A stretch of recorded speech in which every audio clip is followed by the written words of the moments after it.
वैसे तो कहते हैं कि भगवान ने किसी को गरीब नहीं बनाया है, उन्होंने हर किसी को इतना दिया है कि वो अपना जीवन गुजार सके। और अगर किसी को ज़रूरत से कम भी दिया है तो भगवान उसके लिए कुछ न कुछ ऐसी व्यवस्था कर ही देते हैं कि उनका जीवन चलता रहता है।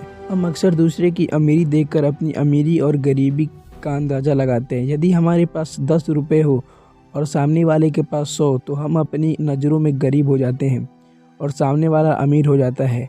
हम यह नहीं सोचते कि एक व्यक्ति कितना मेहनत से 100 रुपये कमाता है, 100 काम कर रहा है, उसकी ज़रूरतें क्या है। हम तो बस दूसरे की दौलत देखते हैं और अपनी राय बना लेते हैं। गौतम बुद्ध की आज की प्रेरणादायक कहानी के माध्यम से आप जानेंगे कि भगवान बुद्ध के अनुसार कौन धन्यवान और कौन धनवान व्यक्ति है। साथ ही आप यह भी समझ पाएंगे कि गौतम बुद्ध हर व्यक्ति को अमीर क्यों कहते थे। गौतम बुद्ध की कहानी आपको बहुत प्रभावित करेगी और बुद्ध की इस प्रेरणादायक कहानी से मिली सीख आपके बहुत काम आएगी। उससे पहले आप वीडियो को लाइक और चैनल को सब्सक्राइब जरूर कर दें। एक बार की बात है, ऐसा हुआ एक राज्य में एक राजा ने गौतम बुद्ध को कुछ दिनों के लिए अपने राज्य में आने का निमंत्रण दिया। बुद्ध ने उस राजा का निमंत्रण स्वीकार कर लिया और अपने कुछ शिष्यों के साथ उस राज्य में चले गए। राजा ने बुद्ध से मुलाकात की और उनसे कुछ दिन वहां रहकर अपने राज्य के लोगों की समस्याओं का समाधान करने और उन्हें धार्मिक मार्ग पर चलने की शिक्षा देने का अनुरोध किया। बुद्ध ने राजा की बात मान ली और इस राज्य में 3 दिनों के लिए एक धार्मिक परिषद आयोजित करने का निर्णय लिया। गौतम बुद्ध के आगमन की खबर पूरे राज्य में फैल गई और धार्मिक सभा के पहले ही दिन बहुत से लोग आए। उसी राज्य के चौराहे पर एक भिखारी बैठा रहता था।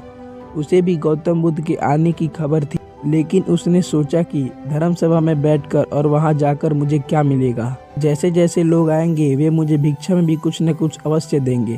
पहले दिन कई लोग आए और इस भिखारी ने अच्छी खासी कमाई की। अगले दिन फिर वही क्रम जारी रहा। भिखारी ने भीख मांगने के साथ साथ यह भी देखा कि धार्मिक सभा में जाते समय लोग उदास और दुखी हो रहे थे और उन्होंने उसे कुछ दिया भी नहीं। जब वह बुद्ध से मिलकर वापस आता है तो बहुत खुश दिखता है और खुशी खुशी भिक्षा भी देता है। यही सोचते सोचते दूसरा दिन भी बीत गया। तीसरे दिन जब बहुत कम लोग आए तो भिखारी परेशान हो गया। उसने कमाई नहीं की।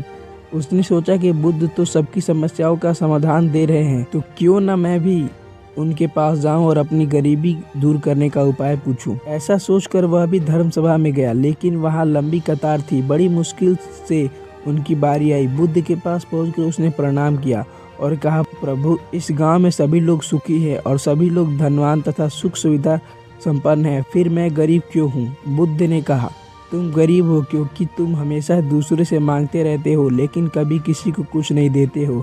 भगवान बुद्ध ने उस भिखारी को देखा। आपको लगता है कि लोग तुम्हें भीख में बहुत सारा धन देंगे, लेकिन आप किसी को बदले में कुछ भी नहीं देना चाहेंगे। यह सुनकर भिखारी बड़े आश्चर्य से बोला, हे प्रभु, क्या मैं लोगों को कुछ दूंगा? मैं भीख मांगकर ही गुजारा करता हूँ, मेरे पास देने को आखिर है क्या? बुद्ध कुछ देर के लिए चुप हो गए और कुछ देर रुककर बोले, तुम बहुत मूर्ख हो। भगवान ने तुम्हें और हम सभी को किसी को देने या दूसरे के साथ बांटने के लिए बहुत कुछ दिया है। अपने एक मुस्कान दी है जिसे आप दूसरों के साथ साझा कर सकते हैं और उन्हें आशा और उम्मीद दे सकते हैं। तुम्हें आवाज़ दी गई है जिससे तुम मीठे बोलोगे, लोगों की प्रशंसा कर सकते हो। तुम्हें 2 हाथ दिए गए हैं जिससे तुम दूसरों की मदद कर सकते हो। तुम्हें एक स्वस्थ शरीर दिया है जिससे तुम भीख मांगने के बजाय कड़ी मेहनत कर सकते हो।